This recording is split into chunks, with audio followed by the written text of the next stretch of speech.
Captain Jake Morrison stood at the window of the space station and looked out at the stars.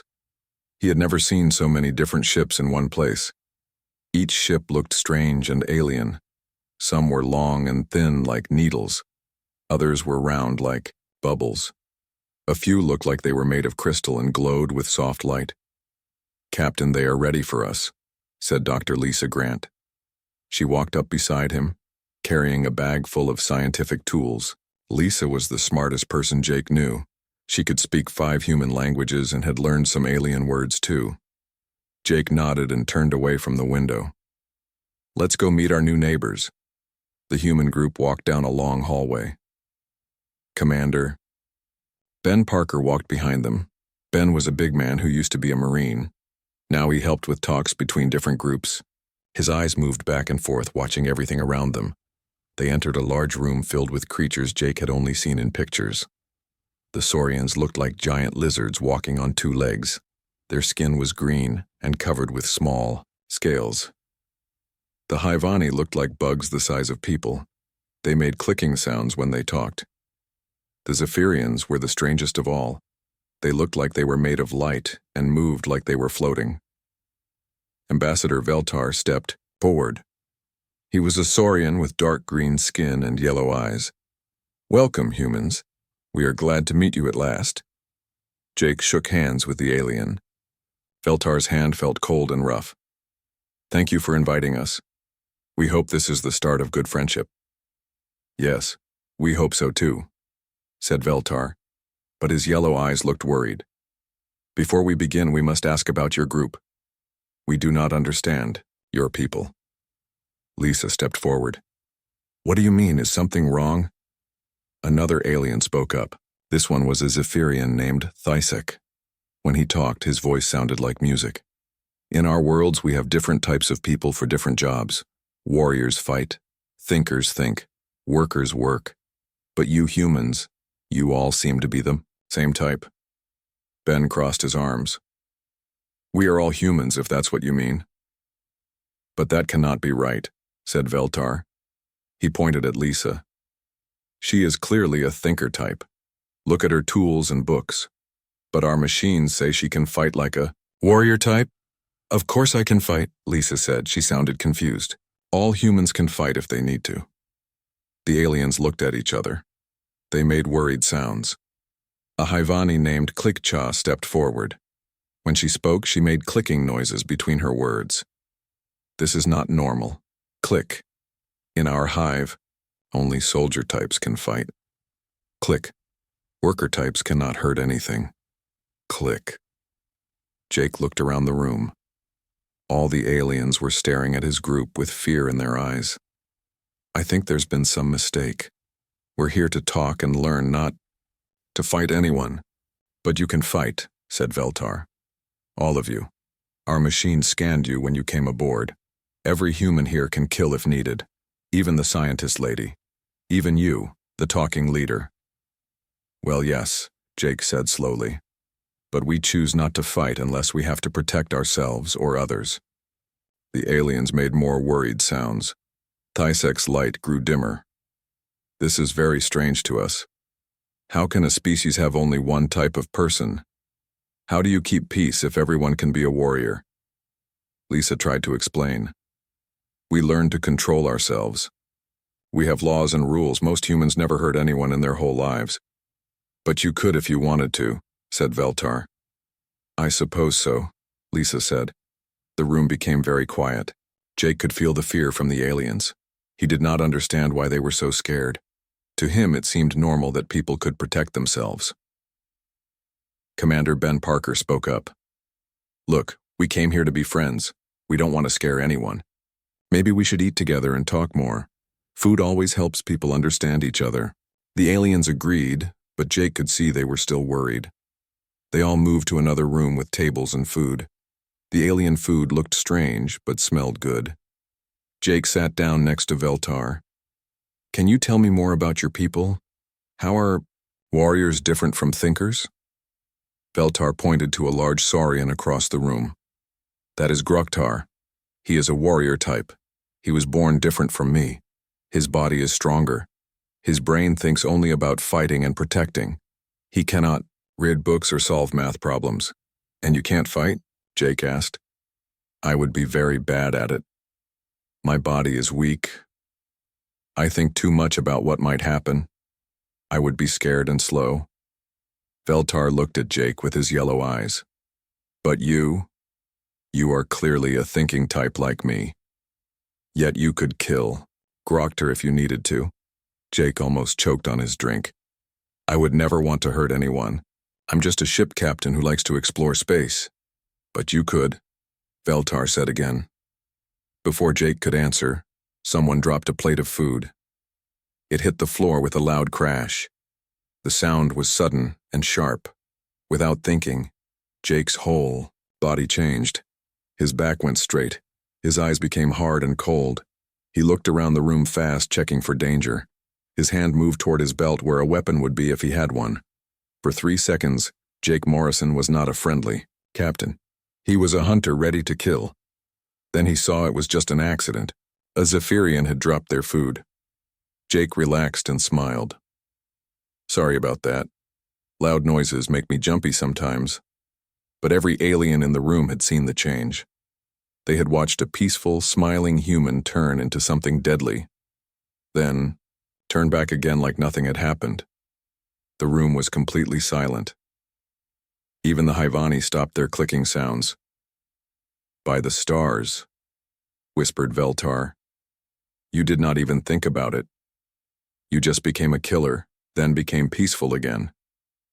Jake looked around at all the scared faces. I wasn't going to hurt anyone. I was just checking to make sure everyone was safe.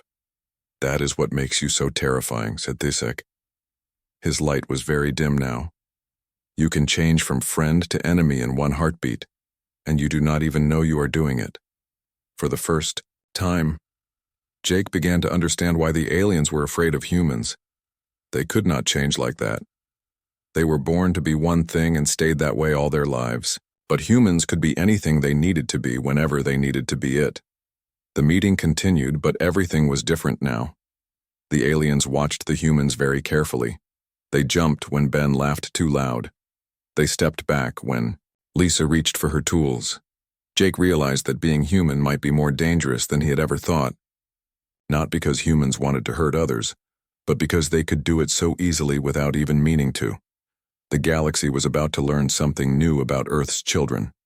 They were the only species where a teacher, a doctor, or a farmer could become a deadly hunter in the time it took to blink an eye, and that scared everyone else more than any army of warriors ever could. 2 months had passed since the first meeting. The aliens still did not understand humans, but they wanted to try harder. They invited 2 humans to join a science mission on their research ship called Harmony's Edge. Dr. Sam Collins packed his bags with excitement. He was a biologist who studied how different creatures evolved. He had dreamed of seeing alien life forms his whole life. The Federation leaders picked him because he was a peaceful scientist who had never been in the military. Engineer Kate Foster was excited too. She fixed engines and built machines. She was good with tools and loved solving problems. The aliens chose her because she seemed like a quiet worker type. They did not know she had been a soldier before becoming an engineer. Remember, said Dr. Collins as they boarded the alien ship, we are here to prove that humans can be peaceful. The Federation Council is still scared of us. Kate nodded. Don't worry, Sam.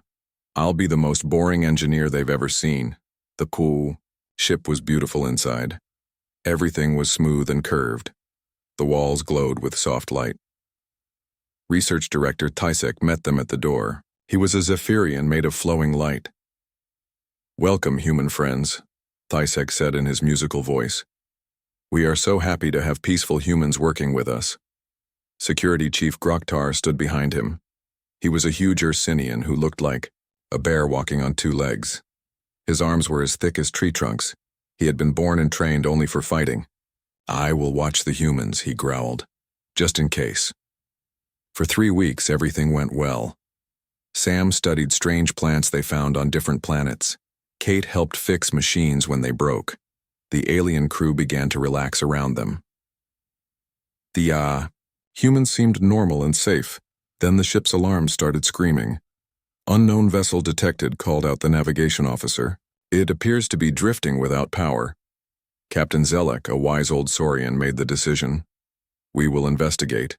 It might be people who need help." The drifting ship was dark and cold. It looked like it had been empty for a long time. Metal. Halls stretched into darkness. The air smelled bad, like something had died. "I don't like this," said Groktar. His warrior instincts were telling him something was wrong. We should leave. But Thisek wanted to explore. "Think of what we might learn. This ship is from a species we have never seen before." The exploration team went aboard. Sam and Kate came along to help with the science work. Groktar led the way with his big weapon ready. 3 other security officers followed behind. They walked through dark hallways using flashlights. Their footsteps echoed strangely. The walls were covered with scratch marks, like something with claws had been trying to escape. "These marks are interesting," said Sam, looking closely at the scratches. "They seem to be made by creatures about 2 meters tall. Very sharp claws. They were moving fast and seemed panicked." Kate knelt down and touched the floor. "There's some kind of slime here, still wet. Whatever made this might still be on the ship." Suddenly, something moved in the darkness ahead. It was fast and made a horrible shrieking sound. "Void spawn," shouted one of the security officers. "Run!" The creatures came pouring out of the walls. They were black and slimy with too many teeth. They moved like liquid shadow and struck like lightning. These were the most dangerous parasites in the galaxy. They could think and hunt in groups. The alien security team began shooting, but they were trained to fight other intelligent species. They expected enemies who followed rules and used tactics they understood. The void spawn did not follow any rules.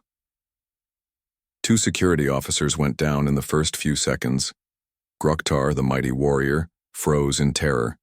He had never seen anything like these creatures. His warrior training did not prepare him for monsters that moved like liquid death.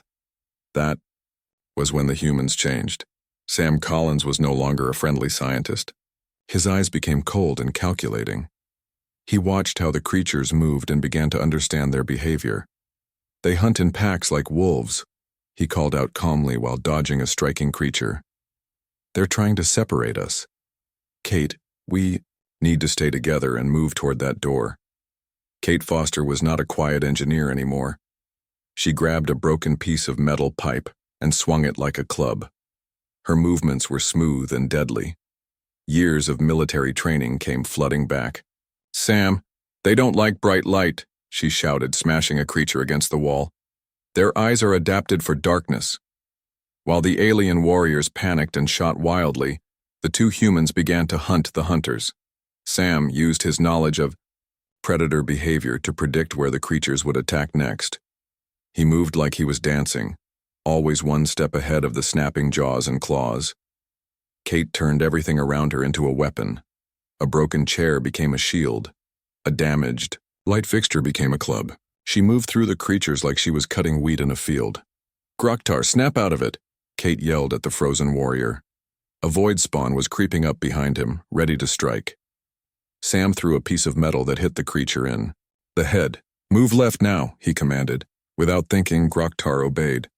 The massive warrior was taking orders from a human scientist who was busy killing monsters with his bare hands.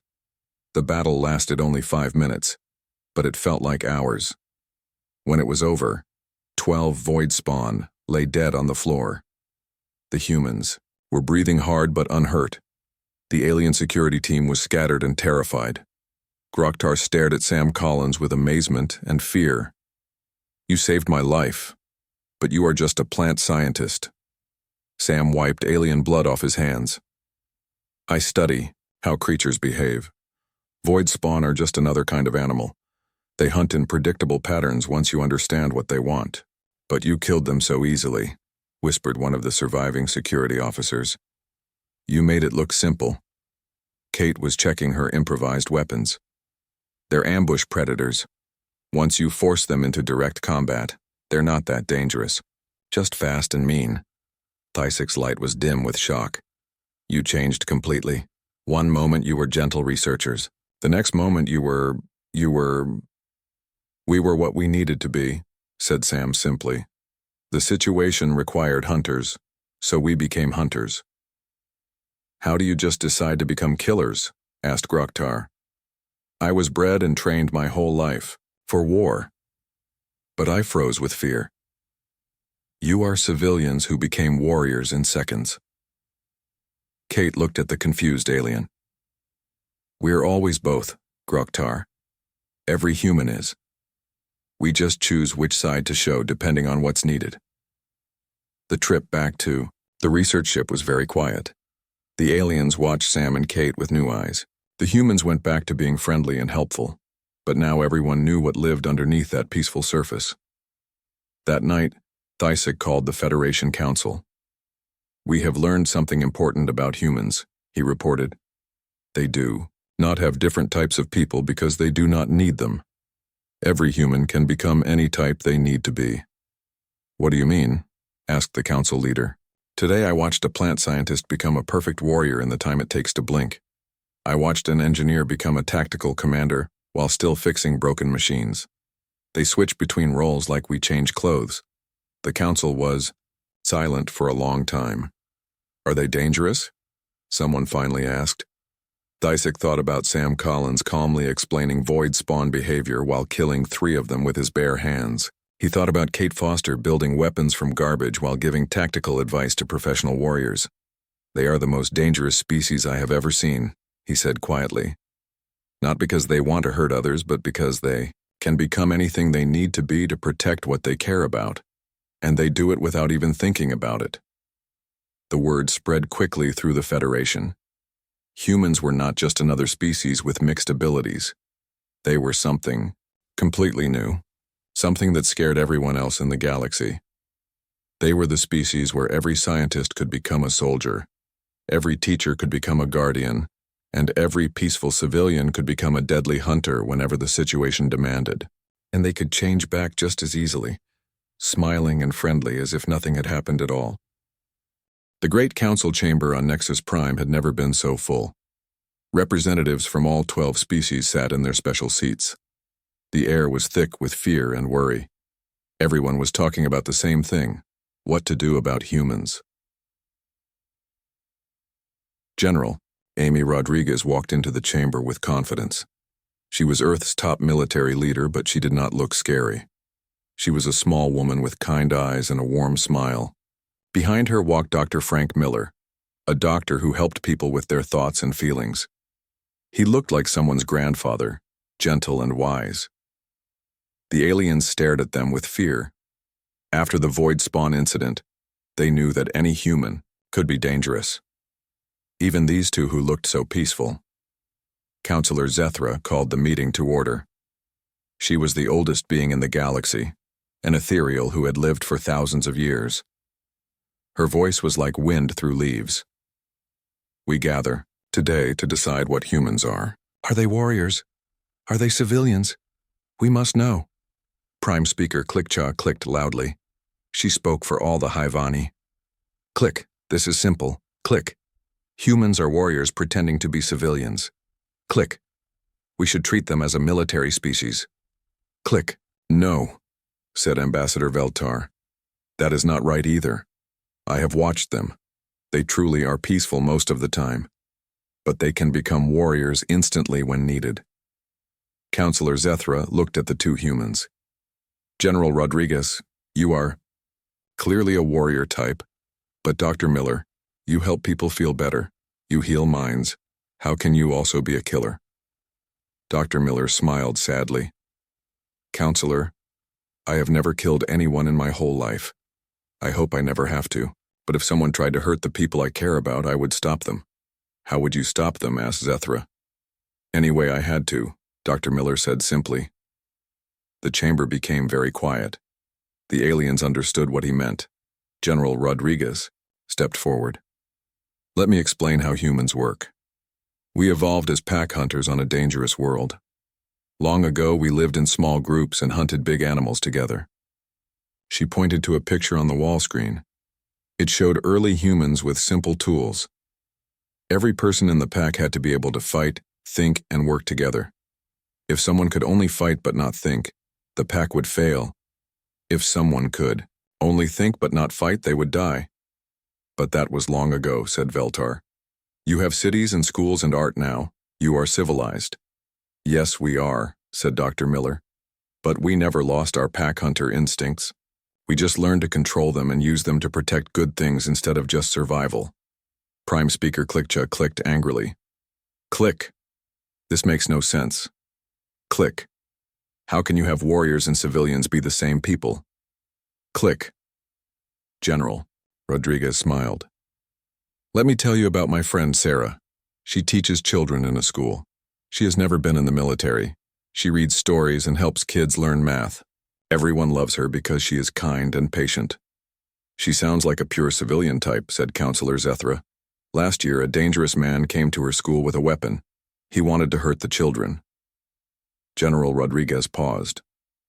Sarah had 30 children in her classroom. She moved faster than trained police officers. She got all the children to safety, then stopped the bad man. How did she stop him? Asked Veltar. She used a fire extinguisher, a chair, and her bare hands.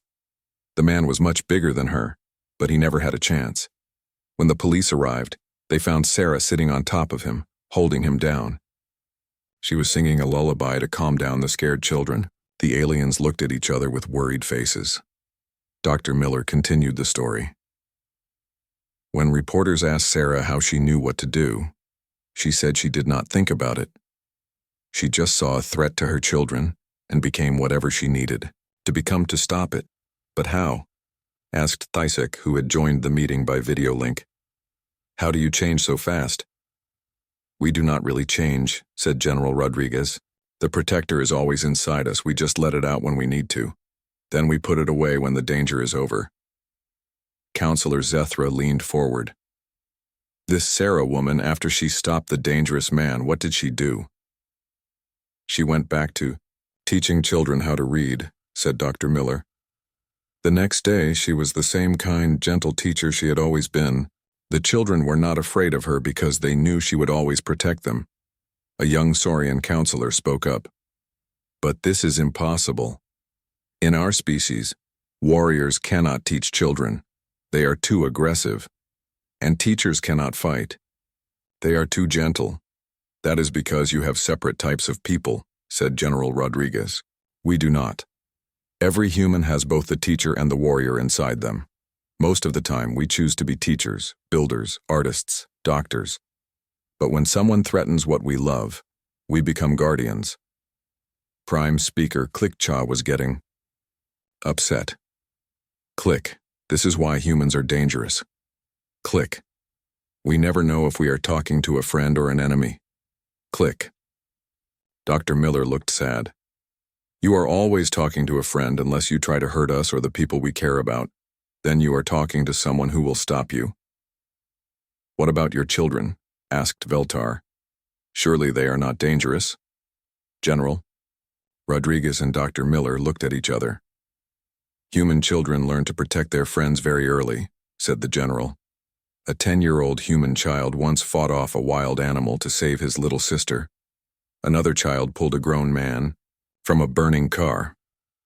Children, whispered Counselor Zethra. Your young ones are also warriors. Our young ones are whatever they need to be, said Dr. Miller. Just like the adults. The chamber was silent for a long time. Finally, Counselor Zethra spoke. We do not know how to classify humans. You are not warriors because you choose peace. You are not civilians because you can all fight. You are something we have never seen before.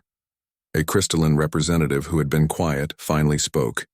His voice sounded like bells ringing. Perhaps that is the answer. They are not warriors or civilians, they are something new.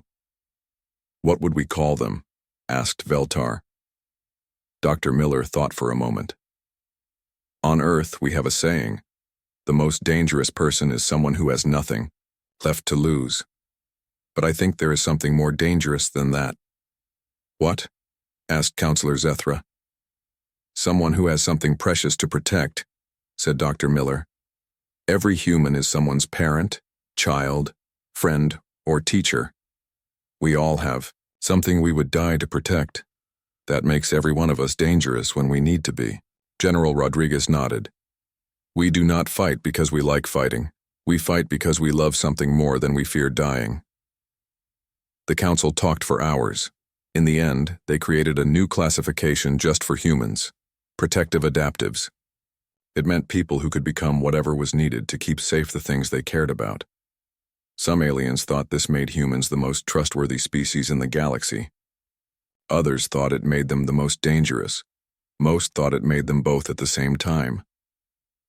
As the humans left the council chamber, Counselor Zethra called out to them. Dr. Miller, General Rodriguez, one more question. They turned back. If we threaten something you humans love, you will all become our enemies instantly. But if we protect the things you love, will you protect us too? Dr. Miller smiled. Counselor, if you become family to us, we will guard you with our lives.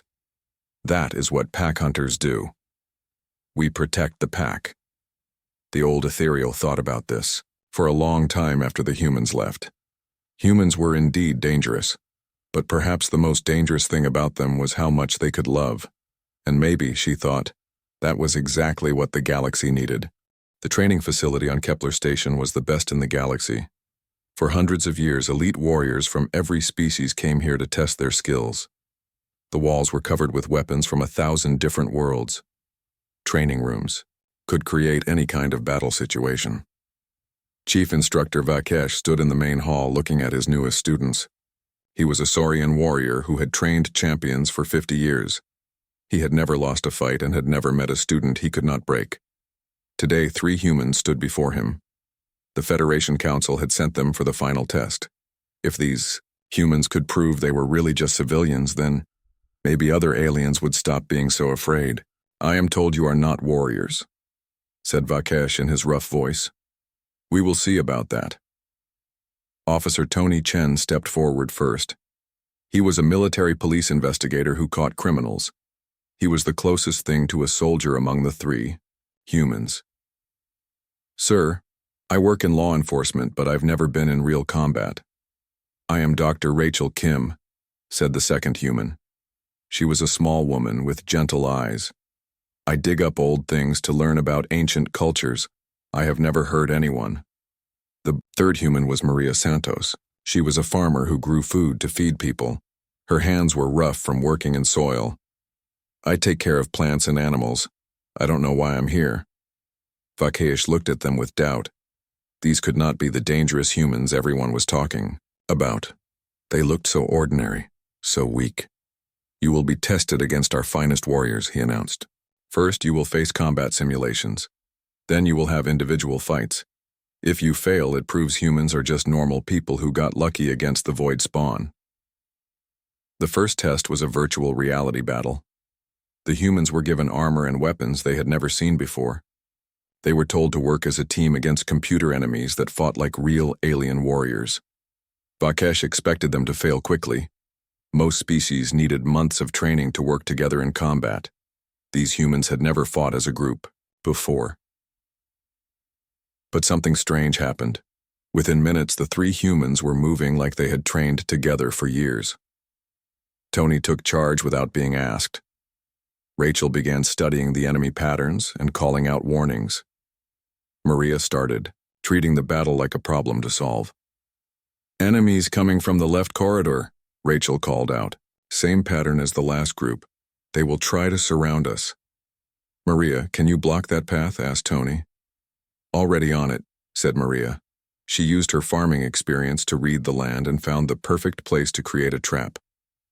Just like keeping foxes out of the chicken coop, the alien warriors watching from outside were confused. How were civilians fighting so well together? The second test was individual combat against virtual enemies. Each human faced different challenges designed for their species' warriors. Tony fought against multiple attackers at once. He moved like water, never staying in one place.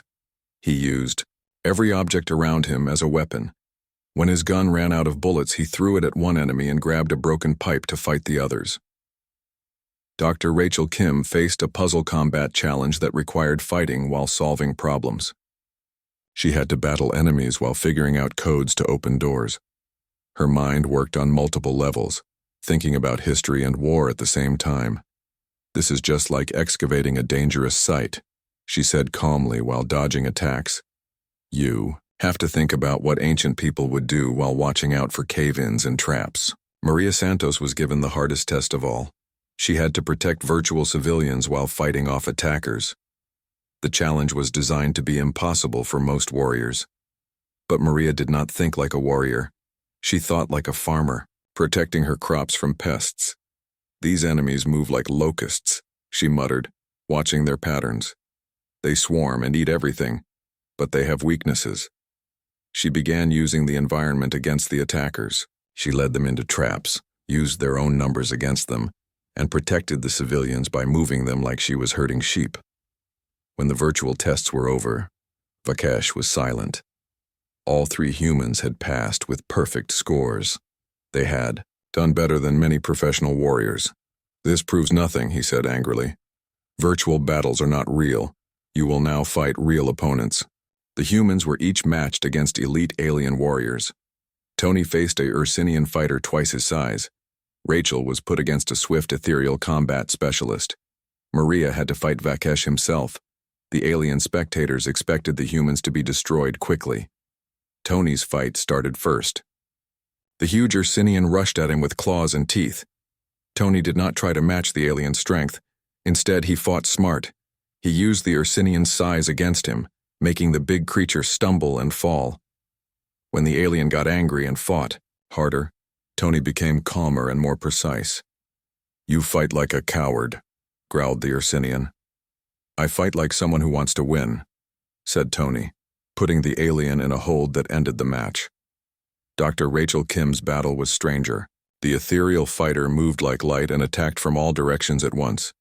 But Rachel had spent years studying how ancient warriors fought. She recognized patterns that were thousands of years old.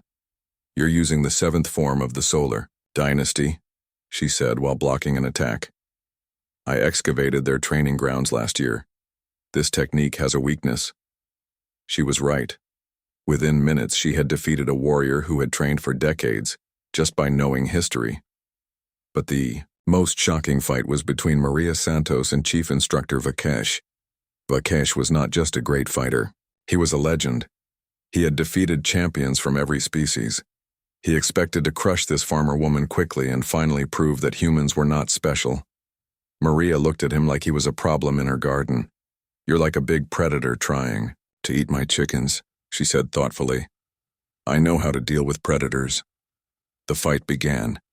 Vakesh attacked with all his skill and fury. His claws flashed like lightning. His tail whipped around like a weapon. He had never fought harder in his life. But Maria Santos was not fighting a warrior. She was dealing with a pest that threatened something she cared about. She used everything around her. Sand became a weapon to blind him. A training dummy became a shield. She fought like someone who had spent years protecting helpless animals from wolves and bears. Most importantly, she was not trying to defeat a great warrior. She was just trying to stop a threat, the same way she would stop any dangerous animal.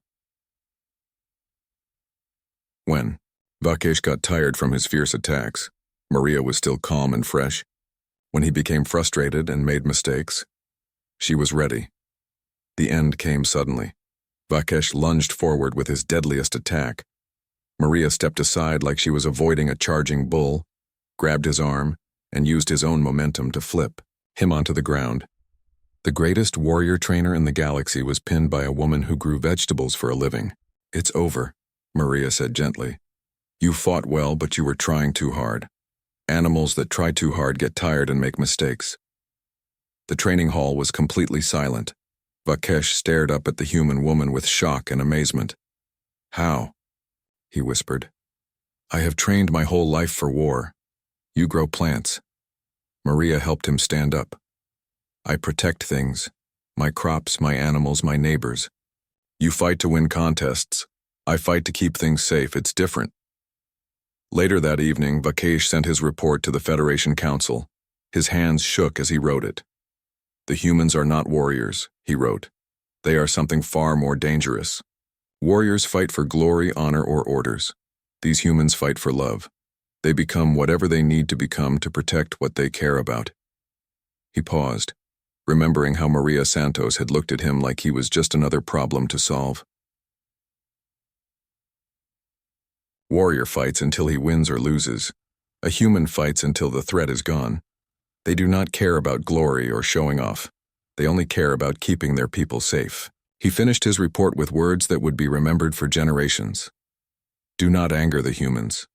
Not because they are strong, but because there is no limit to what they will become to protect each other.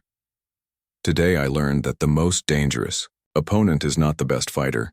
It is someone who has something precious to guard. The test was over. The humans had proven they were not professional warriors. They had proven they were something much more frightening. They were ordinary people who could become extraordinary when someone they loved was in danger, and that made them the most dangerous species in the galaxy. 1 year had passed since the test on Kepler Station. The galaxy was different now. Humans were everywhere, doing jobs that no other species could do. The Federation had created the new classification of adaptive sentience, just for them. Captain. Jennifer Clark stood on the bridge of the Federation patrol ship Starwatch. She looked out at the asteroid field where they were hunting space pirates. 6 months ago, she had been teaching third-grade children on Earth. Now she commanded a ship with crew members from 4 different species. Captain, called out her navigation officer, a young Saurian named Tekshi. We have found the pirate base. They have taken hostages from the colony ship. Jennifer nodded calmly. How many hostages? 47 beings, including 12 children from different species, reported her weapons officer, an Ursinian named Gruffak. Jennifer's eyes became cold and hard. The friendly teacher was still there, but something else was awakening. Something dangerous. They took children, she said quietly. Every crew member on the bridge felt the temperature drop. They had learned to recognize when their human captain was changing from protector to hunter. Shall we call for backup? Asked Tekshi nervously. No time, said Jennifer. Those children are scared. We go in now. Across the galaxy on research, Station Nova 7, Dr. Paul Martinez was having his own problems. He was leading a first contact mission with a new species called the Kethani. They were small, peaceful creatures who lived in the deep ocean of their water world. The Kethani were afraid of most aliens because of their tiny size. But they trusted Paul because he was patient and gentle. He spent weeks learning their language and customs. Dr. Martinez, said his assistant, a Hyvani named Clickara. Click. The Kethani elders want to meet with you underwater. Click. But there are dangerous predators in those waters. Click, Paul smiled. Don't worry. I'll be fine. What Clickara did not know was that Paul had grown up on a fishing boat. He knew water and sea creatures better than most people knew land animals. If something in those waters tried to hurt the Kethani elders, it would have to go through him first. On the diplomatic station at the edge of Federation space, Ambassador Helen Wright was dealing with a crisis of her own. She had been a computer programmer before becoming Earth's chief representative to the outer colonies. 3 different alien species were arguing about mining rights on a disputed planet. The arguments had been going on for months and were getting violent. Each species had brought their best negotiators, but no one could find a solution. This is impossible, said the crystalline representative, his voice ringing like broken glass. We cannot share the planet. Our mining methods destroy what the others need. Helen looked at the problem like a bug in computer code. There had to be a way to make all the pieces work together. What if we think about this differently? She said. You're all trying to mine the same planet at the same time. What if you took turns?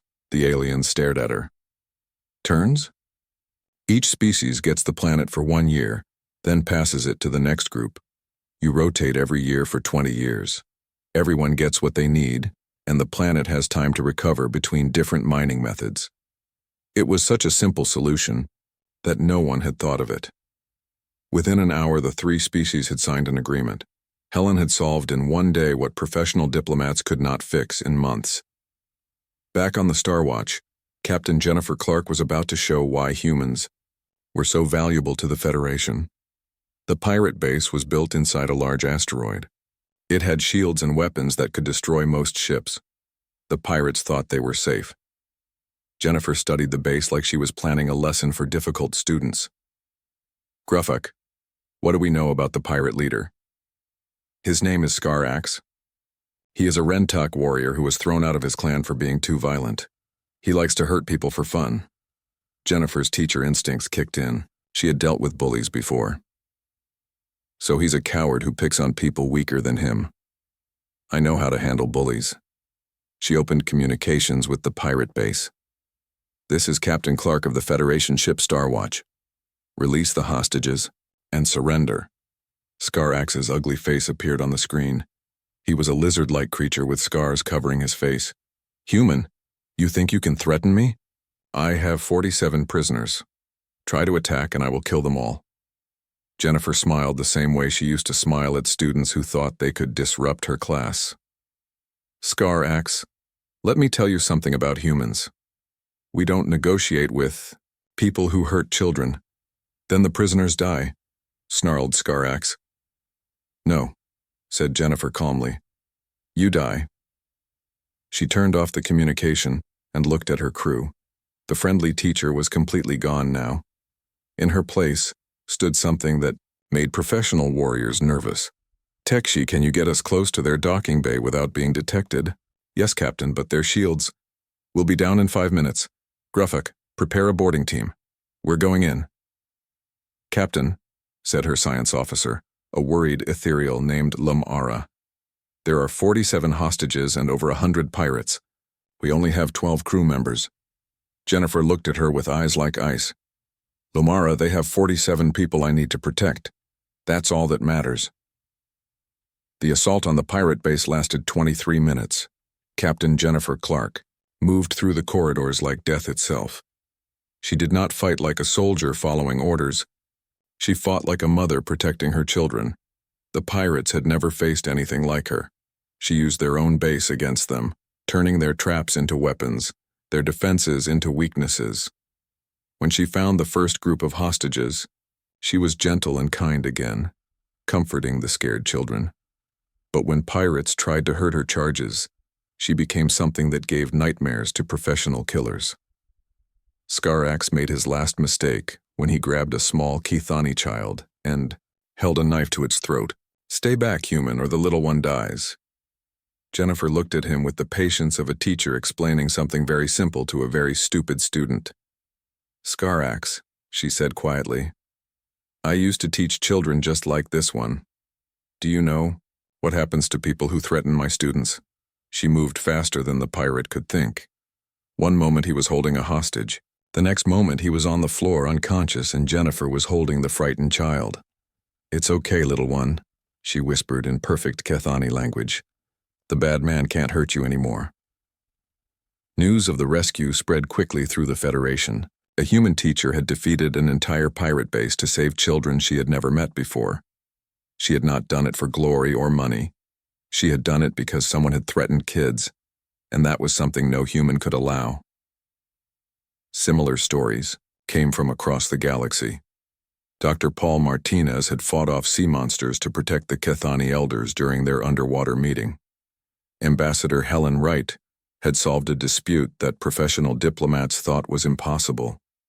Everywhere humans went, they made things better, not because they were stronger or smarter than other species, but because they cared more. They treated every problem like it was a threat to their family. The other species began to understand what made humans so special. They were not warriors who chose to be peaceful. They were not civilians who could fight when needed. They were something entirely new. They were guardians. Every human was someone who would sacrifice everything to protect what they loved. Some aliens found this comforting. The humans would keep them safe from any danger. Others found it terrifying. The humans would become enemies of anyone who threatened their charges, but all aliens learned the same lesson. If you wanted to be safe in a dangerous galaxy, you wanted humans on your side. And if you were planning to hurt innocent people, you wanted to be very far away from any humans. Captain Jennifer Clark stood on her bridge looking out at the stars. Her crew worked quietly around her, knowing they served under someone who would die before letting harm come to them. She thought about her old classroom on Earth, where she used to teach children about the wonders of space. Now she was out here, among those wonders, still teaching and still protecting. She smiled as she remembered her favorite lesson. Class, there are many dangerous things in the universe. But the most dangerous thing of all is someone who has something precious to protect.